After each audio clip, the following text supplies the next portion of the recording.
Es el nuevo pacto sellado con sangre. El nuevo pacto sellado con sangre. Y quiero leer unos versículos que están en el Evangelio de San Mateo, capítulo 26. Verso 26 en adelante. Sean bienvenidos todos a este lugar. Hoy nos sentamos a la mesa. Tenemos algunas personas que nos visitan de diferentes lugares. Que Dios me dé la gracia para compartir su palabra en esta mañana. Estamos muy tristes porque dos familias, dos personas muy amadas han partido con el Señor. Una sobrina mía en Guayaquil falleció, estaba embarazada de 3 meses, falleció a las 5 de la mañana. Y nuestro hermano Ronald Shock, el día lunes, lo atropelló un vehículo y lo mató de costado en el Ordóñez Lazo. Al final hay unas hojas que queremos que usted firme para solicitar al alcalde que ponga algunas cosas en la calle Ordóñez Lazo, porque es una vía muy sumamente peligrosa. Y quiero que usted firme, deje sus datos allí al final. Agustín está encargado de eso. Y firme para poder tener el apoyo y el respaldo para que las autoridades de la ciudad puedan tomar carta en el asunto en la avenida Ordóñez Lazo. Dice la palabra en el Evangelio de San Mateo, capítulo 26, verso 26. Y mientras comían, tomó Jesús el pan y bendijo, y lo partió y dio a sus discípulos y dijo: tomad, comed, esto es mi cuerpo. Y tomando la copa y habiendo dado gracias, les dio diciendo: bebed de ella todos. Y el verso 28 es sumamente importante que lo podamos leer con todo nuestro entendimiento. Porque esto es mi sangre del nuevo pacto. Porque esto es mi sangre del nuevo pacto, que por muchos es derramada. ¿Con qué propósito? Para la remisión de los pecados. Y os digo que desde ahora no beberé más de este fruto de la vid hasta aquel día en que lo beba nuevo con vosotros en el reino de mi Padre. Gracias te damos, Señor. Usa mi vida para compartir tu palabra en este día. Pon tú las palabras apropiadas en mi boca y edifica tu iglesia. En el nombre de Jesús. Gracias, Señor. Amén. Quiero empezar este mensaje definiendo primero lo que es un pacto de sangre. Porque es sumamente importante que tengamos claro qué es un pacto de sangre. Un pacto de sangre es un acuerdo o contrato entre dos personas o partes. Un pacto de sangre es sellado, como dice la palabra, por el derramamiento de sangre. Un pacto también es un acuerdo ilimitado, en donde todos los bienes o patrimonios de una persona, los bienes, los patrimonios, todo lo que tiene esa persona, inclusive las deudas, ¿verdad? Los talentos, todas las propiedades de las personas entran en pacto y son incluidos en él. Es decir, que los bienes del uno son compartidos con el otro. Ya no puede decir una persona, el uno dice esto es mío y eso es tuyo. No, cuando se hace un pacto, ese pacto significa que ya no es mío lo uno, ya no es otro lo tuyo, sino que todo es de nosotros. Bendito es el Señor. En otras palabras, un pacto de sangre es un contrato que afecta e involucra a todas las áreas de la vida de los miembros de ese pacto. Es decir, que, hermano, también un pacto de sangre es un contrato inquebrantable. Inquebrantable. El cual una vez que se firma, que se hacen todos los detalles, no se permite dar marcha atrás. Ya no se puede dar marcha atrás. Porque muchas veces la penalidad por quebrantar un pacto de sangre es muy severo y puede ser inclusive castigado con la muerte. Un pacto también forma un lazo o una unión indisoluble entre las partes. Y en esta categoría entra el contrato matrimonial. Cuando una pareja se casan, entran en un contrato para toda la vida.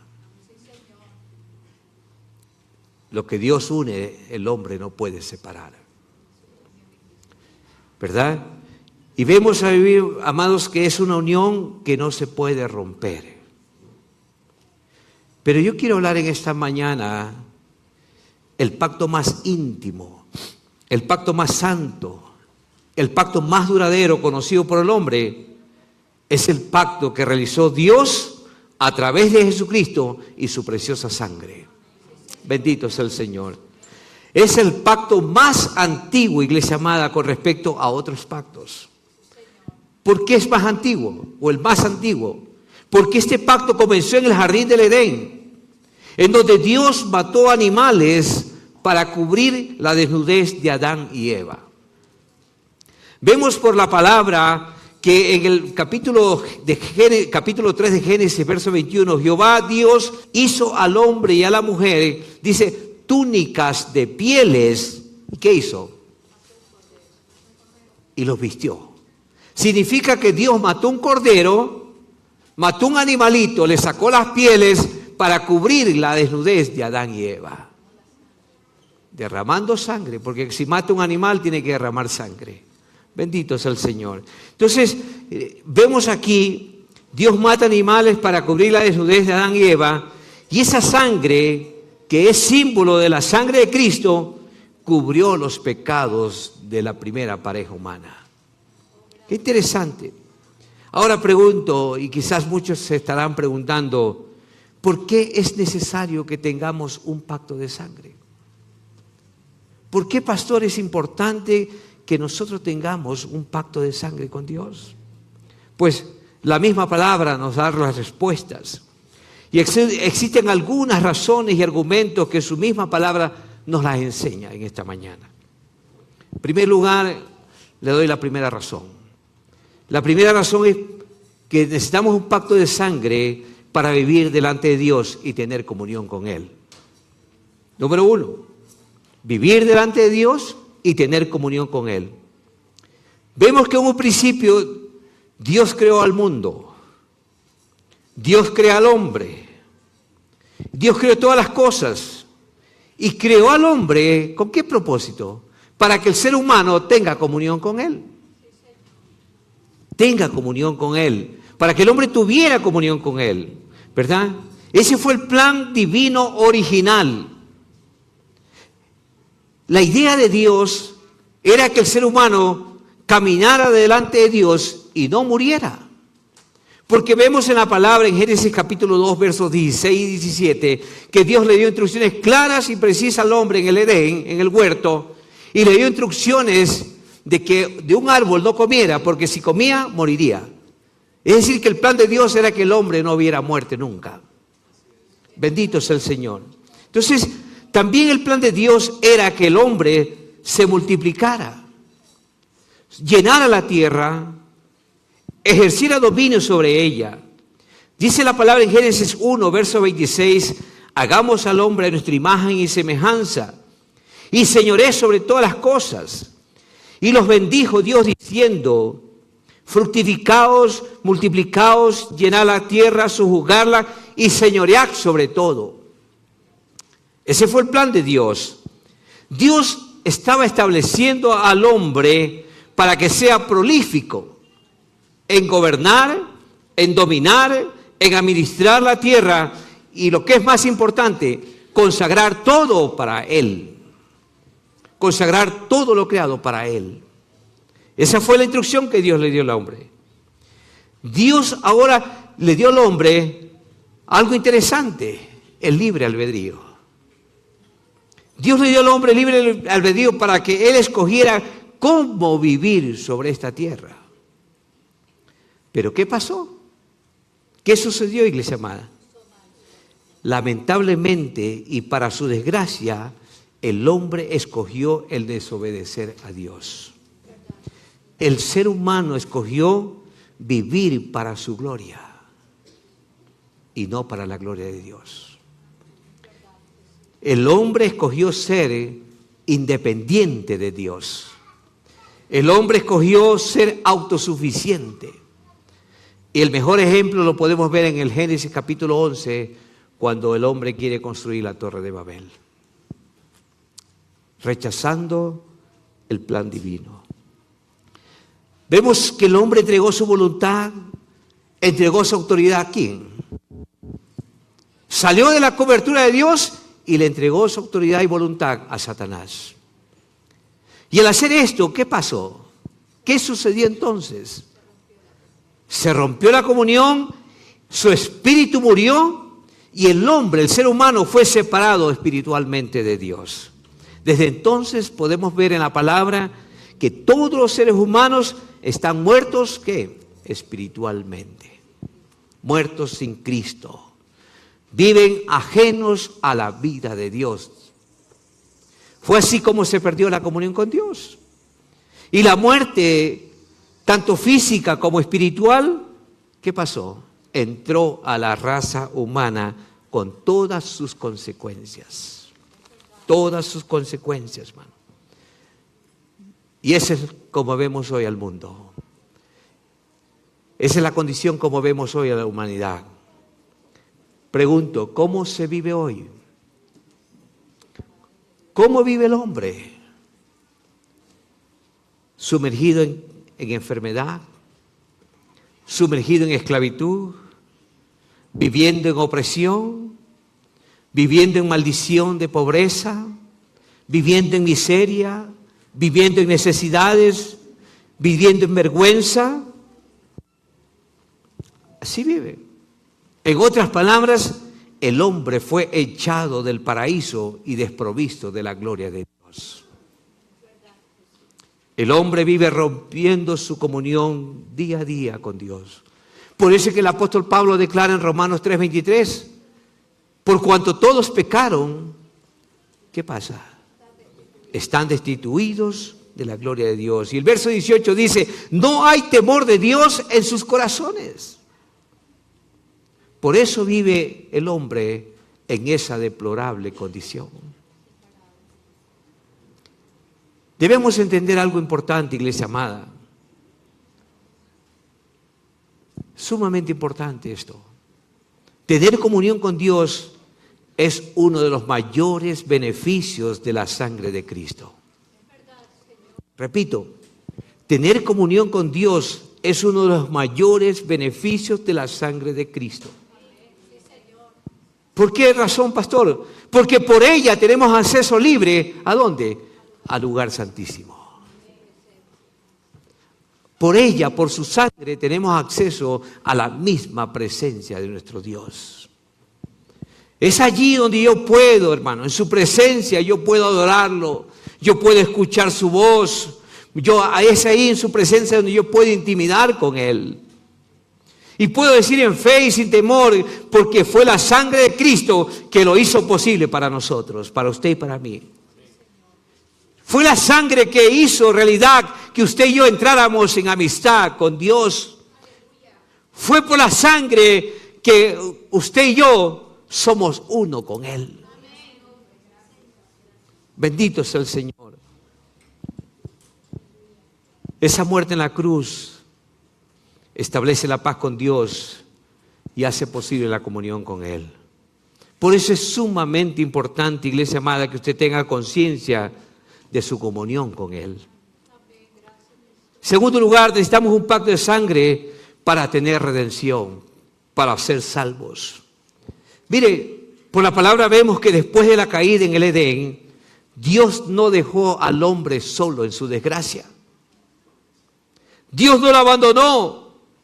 Dios no lo ignoró al hombre. Dios no lo dejó caído al ser humano, sino que Él mismo, dice la palabra, que Él mismo proveyó eterna redención. ¿De qué manera? Por medio de la sangre preciosa de nuestro Señor Jesucristo.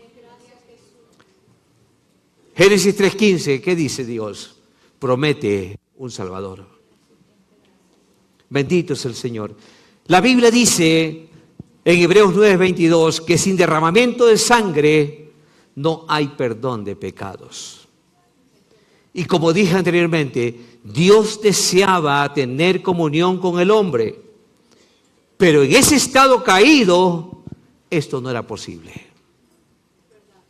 En esa condición que el hombre vivía, no era posible. De tal forma que así como un hombre causó la caída, así como la raza humana cayó en desobediencia por la caída de Adán, significa que otro hombre tenía que redimirlo. ¿Cuántos se gozan por eso? Otro hombre tenía que redimir al ser humano. Dios tenía que traer a un segundo Adán, el cual sería Cristo Jesús. Bendito sea el Señor. Romanos capítulo 5, verso 17, dice la palabra: pues si por la transgresión de uno solo reinó la muerte, mucho más reinarán en vida por uno solo, Jesucristo. Bendito sea el Señor. Los que reciben, dice, la abundancia de la gracia y el don de la justicia. Así que por la transgresión de uno vino la condenación a los hombres, de la misma manera, por la justicia de uno, vino a todos los hombres la justificación de vida. ¿Cuántos se gozan por esto? El primer Adán trajo condenación y el segundo Adán trajo salvación. Aleluya. Solo Jesús, iglesia amada, completamente hombre y completamente Dios, podía hacerlo. Solo Él. Jesús derramó su preciosa sangre para redimirnos de todos nuestros pecados. Solo su sangre era libre de la naturaleza pecaminosa.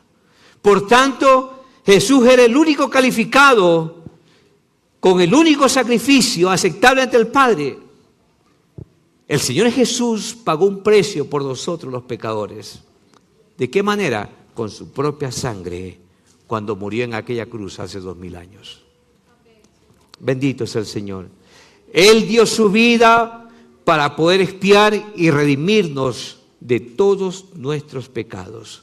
Él murió para traernos redención o salvación, y Él murió para rescatarnos, a usted y a mí. Algo más, ¿por qué necesitamos un pacto de sangre?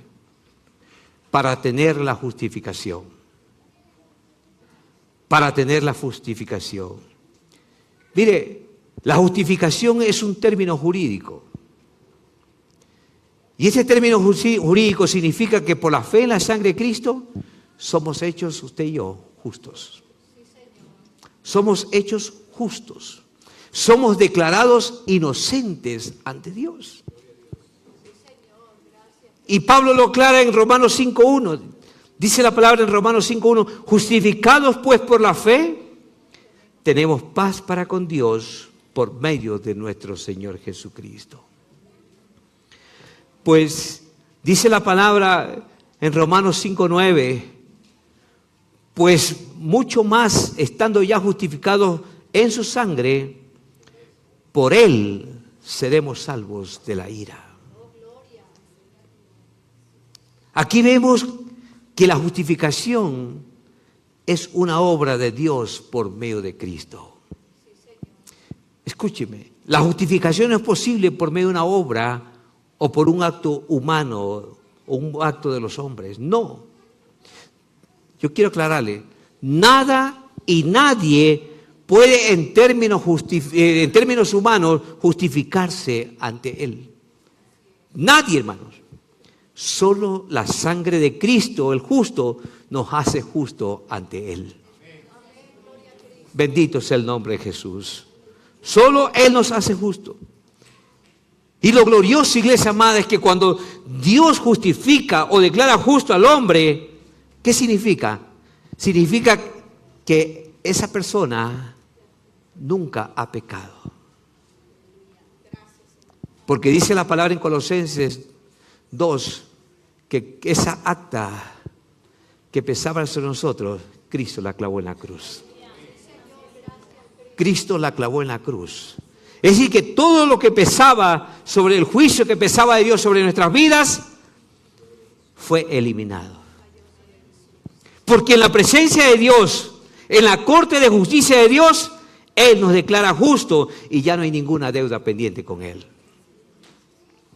Bendito sea el Señor. Por eso dice Romanos que ya somos justificados. Y Efesios 2:13, mire lo que dice. Efesios 2:13 declara que ahora en Cristo, vosotros que en otro tiempo estabais lejos, habéis sido hechos cercanos por la sangre de Cristo. Qué gloriosa verdad, hermanos. Dios nos ha declarado justos, aunque usted y yo no lo merecemos. Aunque usted y yo no lo merecemos, hermanos. Otra razón más por qué necesitamos un pacto de sangre para tener vida eterna. Romanos 6:23 dice la palabra, porque la paga del pecado, ¿qué es? Es muerte. Mas la dádiva, el regalo de Dios, es vida eterna en Cristo Jesús, Señor nuestro. Significa que cuando el hombre peca, obtiene como consecuencia ¿qué? La muerte. Pero cuando una persona cree en el sacrificio de Cristo hecho con sangre, se le concede el regalo de la vida eterna. Entonces, es por la muerte expiatoria del Señor Jesús en la cruz del Calvario que el hombre puede obtener el perdón de los pecados y la entrada a la vida eterna. Eso es glorioso, hermanos. Otra razón por la que necesitamos un pacto de sangre es que por medio de la sangre somos reconciliados con Dios.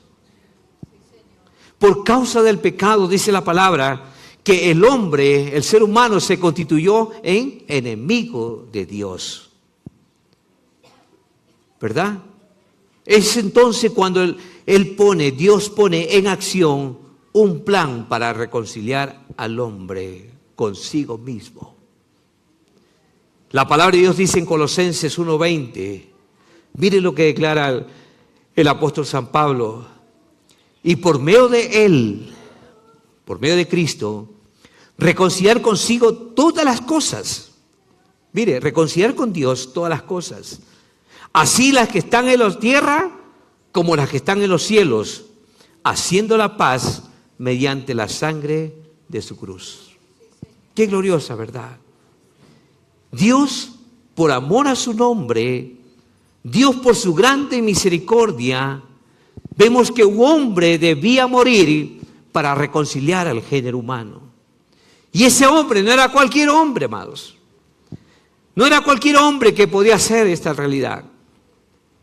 Hermanos, el Redentor de la humanidad tenía que ser alguien libre de la naturaleza pecaminosa o adámica. Mire lo que declara el apóstol Juan en el capítulo 15, verso 15. Dice Juan, ya no os llamaré siervos, porque el siervo no sabe lo que hace su Señor, pero os he llamado amigos, porque todas las cosas que oí de mi Padre os las he dado a conocer. Como vemos aquí, la sangre del nuevo pacto nos hizo entrar ¿en qué? En amistad con Dios. Antes estábamos enemistados con Dios, ahora somos amigos de Dios. Los amigos de Dios, denle un aplauso a Él. Aleluya. Ya no somos sus enemigos. La sangre del Señor Jesús en nuestras vidas es una señal, iglesia amada, de que ya no somos más sus enemigos, sino como que somos amigos, y no solamente amigos, somos sus hijos. Bendito sea el Señor. Doble bendición. Y esto solo lo recibimos y lo aceptamos por medio de la fe. ¿Por qué necesitamos un pacto de sangre? Porque por medio del pacto de sangre de Cristo tenemos derecho a tomar nuestra herencia. ¿Sabía usted que tiene una herencia usted en Cristo? ¿Sabía usted que la vida de Cristo es una realidad en nuestras vidas? Mire, la palabra dice en Romanos 8:17, dice la palabra en Romanos 8:16, que el Espíritu Santo da testimonio a nuestro espíritu que somos, ¿qué? Hijos de Dios. Pero el 17 dice que somos coherederos con Cristo. ¿Qué significa ser coherederos con Cristo? Se lo explico. Ser coheredero con Cristo es entender que todo lo suyo es mío. Bendito es el Señor. Es entender que donde su poder se fortalece en mi debilidad. Es a través de la fe en su sangre, en la obra terminada de Jesús, que tenemos acceso a todas las bendiciones de Cristo. Hermanos, dice la palabra que no hay nada que no haya sido satisfecho. Todo, absolutamente todo, se nos ha sido dado ¿en quién? En Cristo. Es más, dice la palabra en 2 de Pedro 1:3, que todo lo que necesitamos para esta vida, para la piedad, han sido dadas a su iglesia, a su pueblo, a sus hijos, en Cristo. Dice la palabra en Colosenses 2:3, que todos los tesoros de la sabiduría, el conocimiento y todas las cosas que necesitamos están ¿en dónde? En Cristo. En Cristo está todo. Jesús hizo provisión completa, hermanos. ¿Y qué significa provisión completa? Jesús hizo provisión completa para nuestro espíritu, para nuestro cuerpo y para nuestra alma. En Él estamos completos, no necesitamos nada más sino tenerlo a Cristo. Por eso es que el apóstol Pablo dijo en Romanos 10:10 que si confesares con tu boca que Jesucristo es el Señor y creyeres en tu corazón que Dios lo levantó de los muertos, serás salvo. Porque una cosa es aceptar a Cristo como Salvador y otra cosa es tenerlo a Cristo como mi Señor. Cuando yo digo Cristo, tú eres mi Señor, significa que tú gobiernas toda mi vida. Todas las áreas de mi ser te pertenecen a ti. Bendito sea el nombre de Jesús. Santo es el Señor. En Él está todo, hermanos. En Él podemos tomar abundantemente toda la vida del cielo. ¿Por qué necesitamos un pacto de sangre? Este es glorioso para ser protegidos. Cuando leemos el libro de Éxodo, capítulo 12, Dios determinó al pueblo de Israel y le dio instrucciones antes de salir de Egipto que celebraran la Pascua. Usted lo puede leer en su casa esto, pero la sangre de Cristo nos protege.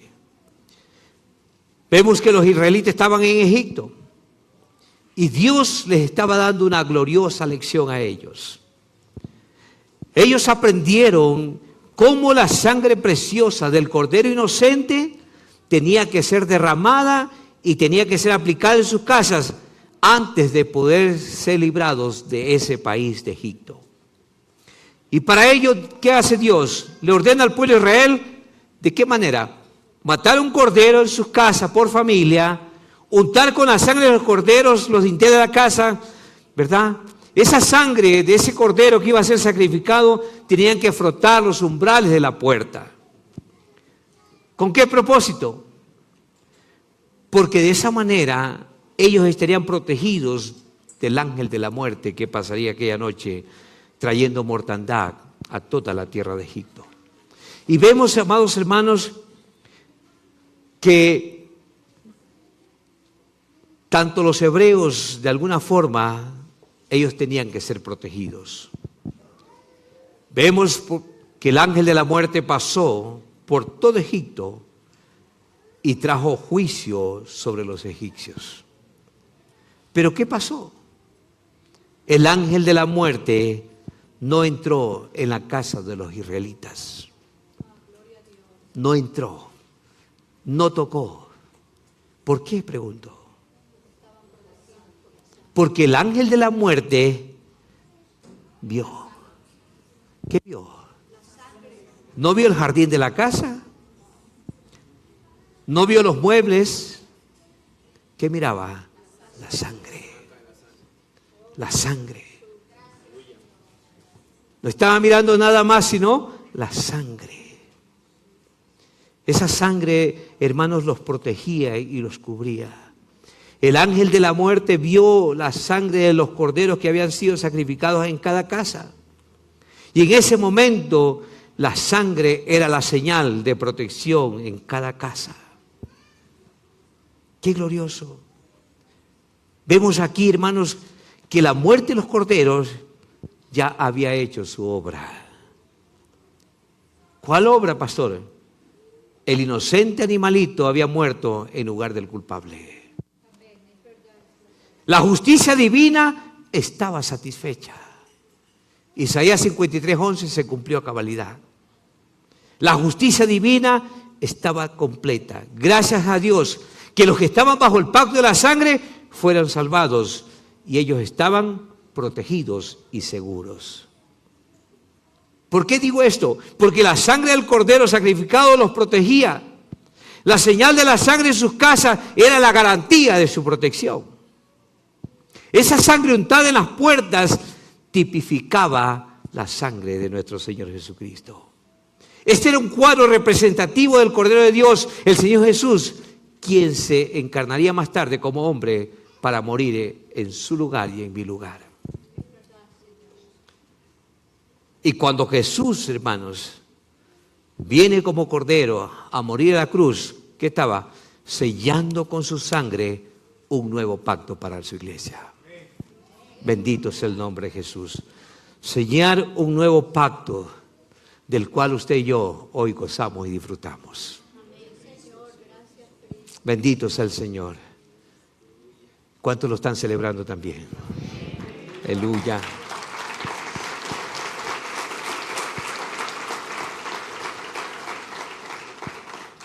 La misma justicia divina que demandaba la absolución o la liberación de cada israelita en Egipto, es la misma justicia divina que demanda hoy la absolución y liberación de los que están bajo la sangre de nuestro Señor Jesucristo.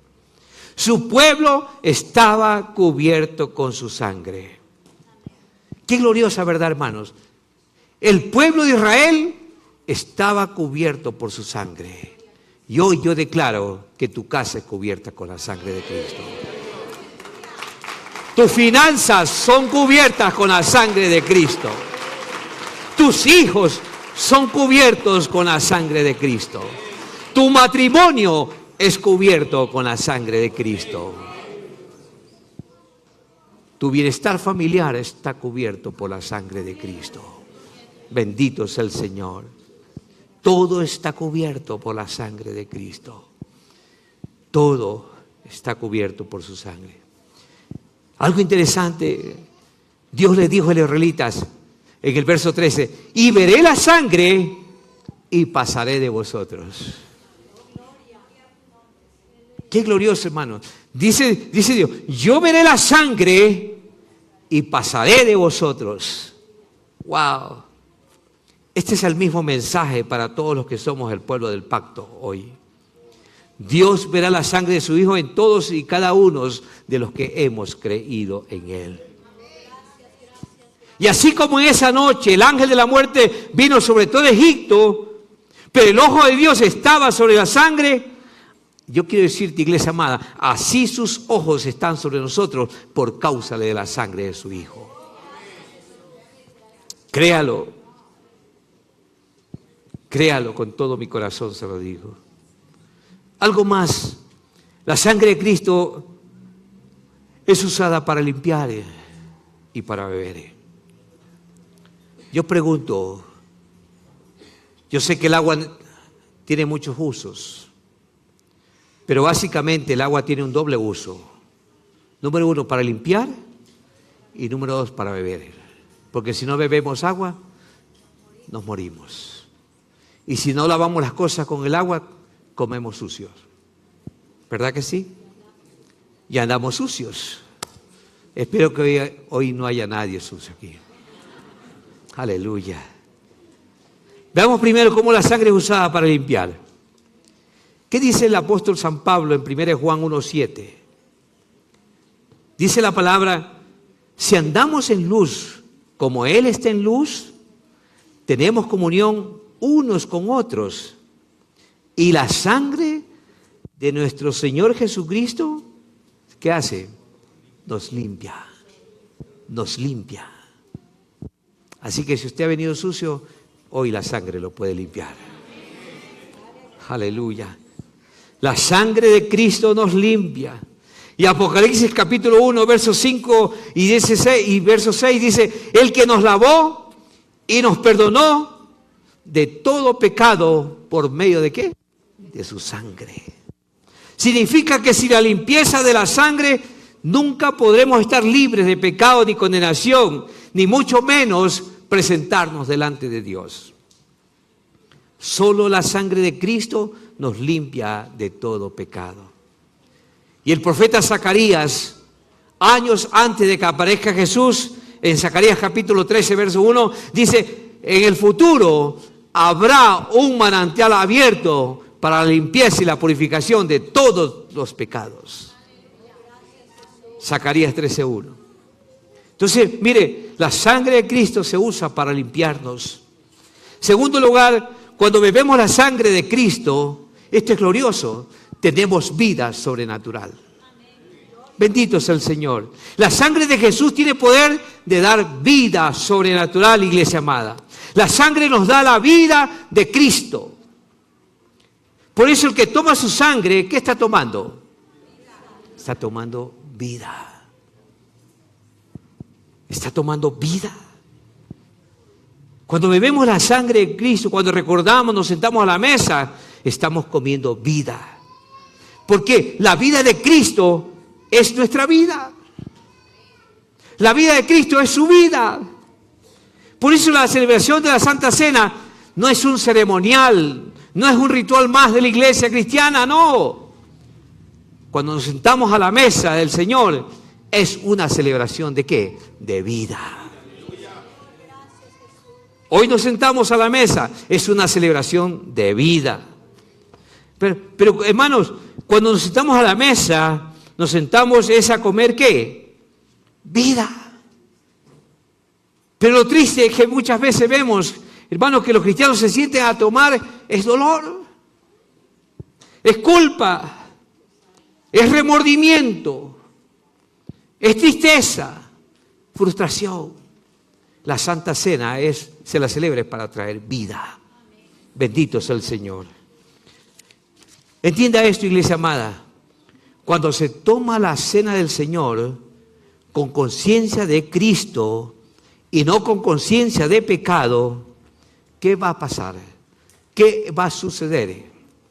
Cuando usted toma la cena del Señor con conciencia de Cristo y no de sus pecados, se produce, escúcheme esto, se produce una impartición de vida del cielo sobre usted. Se produce una impartición divina sobre mi vida. Y esa impartición es la vida abundante de Cristo fluyendo en nuestro interior. Pero si tomas con conciencia de pecado, ¿cómo terminas? Condenado, frustrado, derrotado, más abatido. Porque te comienzas a golpear el pecho por todo tu pasado, todo tu pecado, y terminas frustrado. Note esto, sin la vida de la sangre nunca podremos vivir la vida espiritual o sobrenatural de Cristo. La palabra de Dios me dice que es solo por beber la sangre que tenemos beneficios completos de su poder sustentador. Escúcheme esto, iglesia amada, la sangre provee vida. Cuando una persona se accidenta, ¿qué es lo primero que piden los médicos? Sangre. Sangre. Porque sin la sangre esa persona se muere. Porque dice Levítico 17:11, porque la vida de la carne en la sangre está. Entonces, la vida de Cristo es nuestra vida. Sin ella, usted y yo nos morimos. Bendito sea el Señor. Uno de los mayores beneficios que la sangre nos ha dado es tener acceso a la fuente de la vida eterna. Entonces, sin beber la sangre de Jesús, nunca obtendremos vida eterna. Es por ello, iglesia amada, que en esta mañana que nos sentamos a la mesa, estemos conscientes que entre más estemos conscientes de su sangre, entonces más acceso tenemos a su vida. Más disfrutaremos de la fuente de la vida. Más nos gozaremos en su misericordia.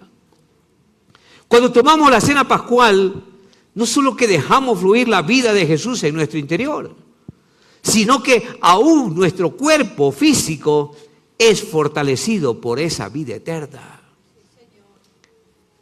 Yo le decía a los chicos de la orquesta antes, los alimentos terrenales, ¿qué hacen? Dan vida al cuerpo, imparten solo la vida terrenal. Porque esos alimentos están limitados al cuerpo que está sujeto, este cuerpo está sujeto a la muerte todavía. Pero el alimento del cuerpo de Jesús es verdadera comida y verdadera bebida. Imparte vida.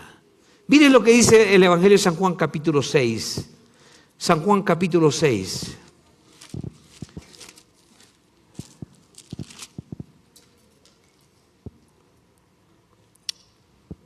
Santo es el Señor. Verso 53. Jesús les dijo, de cierto os digo. Cuando Jesús dice de cierto significa, y está diciendo, ponga atención en esto. Ponga mucha atención en esto que les digo. Si no coméis la carne del Hijo del Hombre y bebéis su sangre, ¿qué pasa? No tenéis vida en vosotros.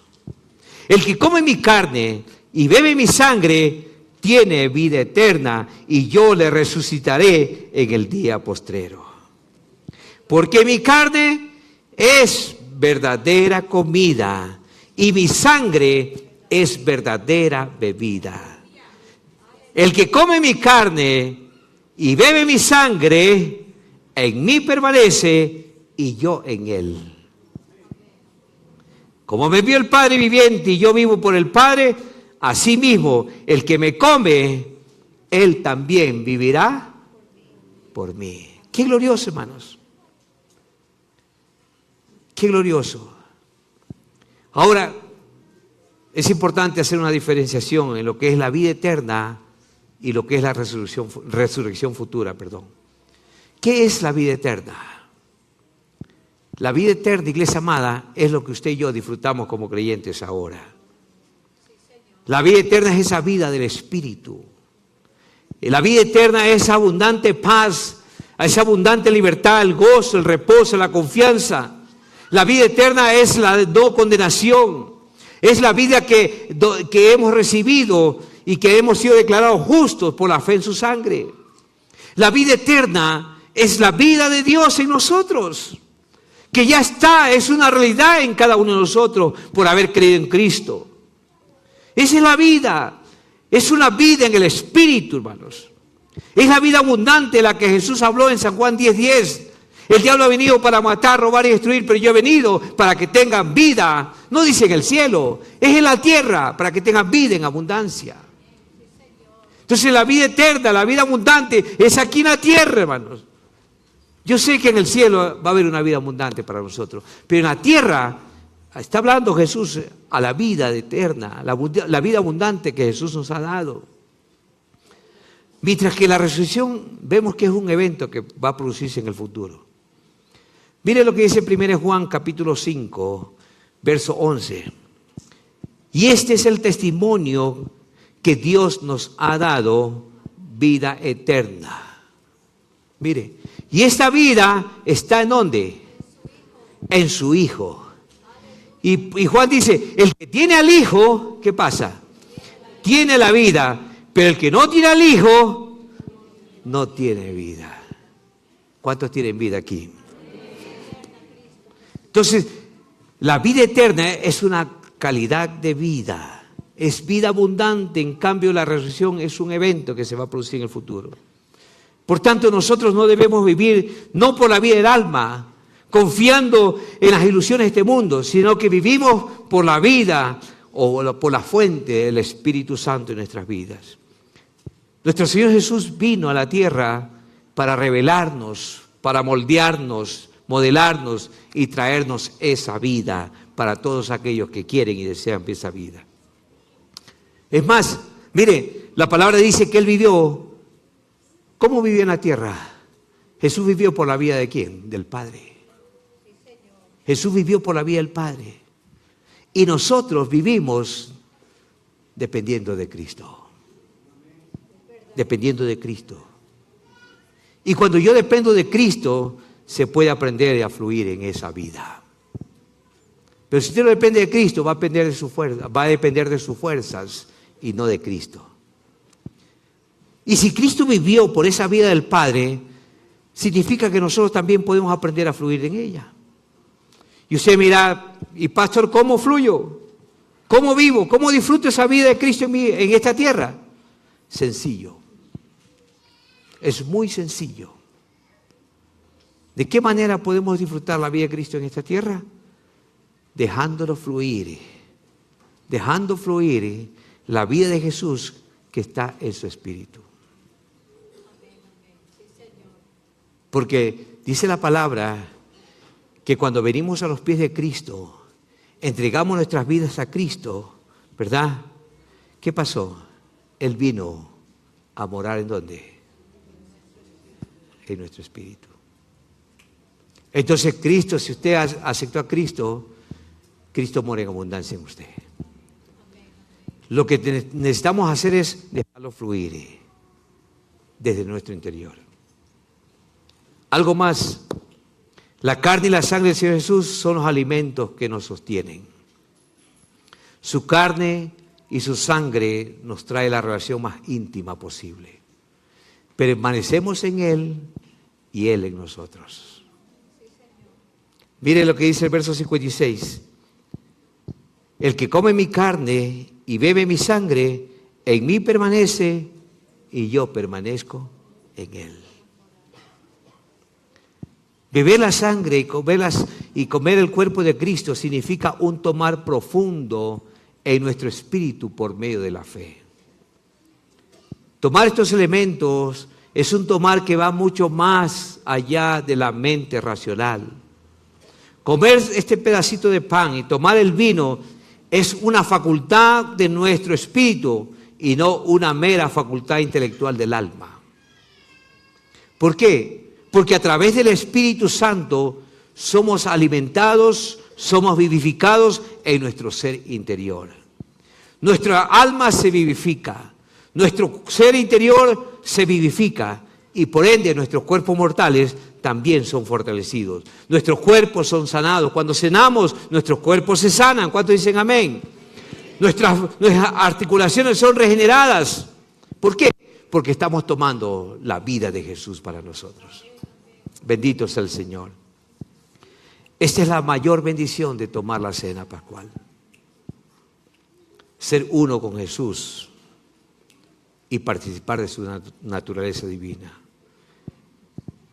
Dice el verso 57 de San Juan 6, como me envió el Padre viviente y yo vivo por el Padre, así mismo el que me come, él también vivirá por mí.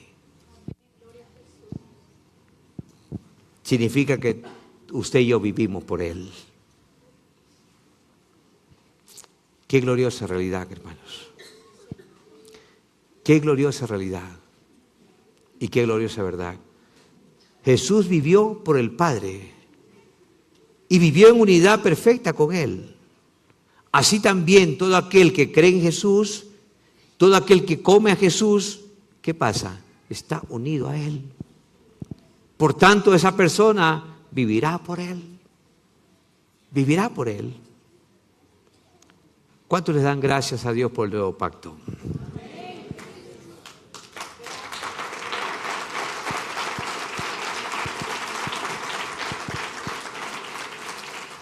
Esa sangre nos provee vida.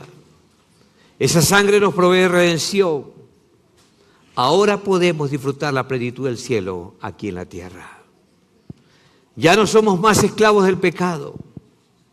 Ya no somos enemigos de Dios. Ahora somos llamados el pueblo de su pacto.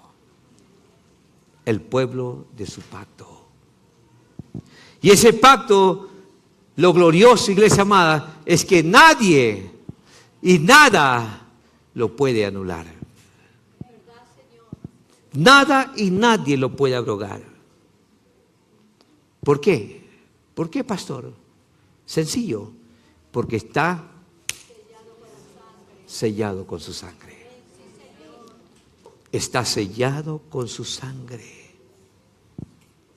Ese pacto está sellado por la sangre preciosa que Él vertió en la cruz del Gólgota hace 2000 años. ¿Por qué no le podemos decir en esta mañana entonces, Señor, gracias? Gracias, Señor. Porque un día, como dijimos, cantábamos, porque un día pensaste en mí. No es que yo pensé en Dios, Él pensó en mí. No es que yo lo busqué a Dios, Él me buscó a mí. Él nos encontró. Dejó las 99 y fue a buscarte a ti y a mí, que estábamos perdidos. Bendito sea el Señor. Dele gracias a Él. Dígale, Señor, gracias por amarme, Señor Jesús. Gracias por derramar tu sangre preciosa para salvarme y quitar todos mis pecados. Gracias por tener tu libertad en mi vida. Gracias por tu gozo. Gracias por la abundancia divina que es una realidad en nuestras vidas. Yo creo que este es tiempo de celebrar.